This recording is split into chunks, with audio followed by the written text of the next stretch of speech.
Mä oon Ristimaan Elina ja olemme tehneet Talon Hengen kanssa nyt yhteistyötä noin about 3 vuotta.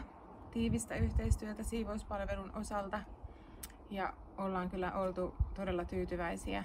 Mun perheeseen kuuluu mies ja kaksi pientä poikaa. Talon Henki käy meillä about 2 viikon välein ja ollaan koettu, että se on ollut oikein hyvä tässä elämäntilanteessa.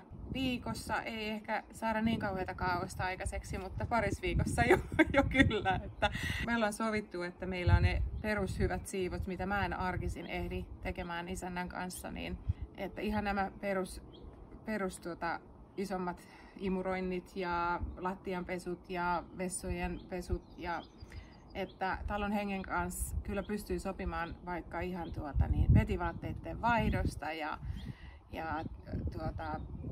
liinavaatteiden ja vaatteiden silittämisestä. Parasta mun mielestä on ollut aina se, että kun kevät tulee, niin keväthän paljastaa ikävä kyllä kaikki epäkohdat tuolla ikkunoiden läpi, että saa sovittua myös sen, että jes, se kaikista inhokki homma on ikkunoiden pesu, niin se on ihan luksusta, että saa joku muu tekee. Ja tätä ikkunapintaahan meiltä löytyy, että ihan mielelläni annan se ihan jonkun muun tehtäväksi.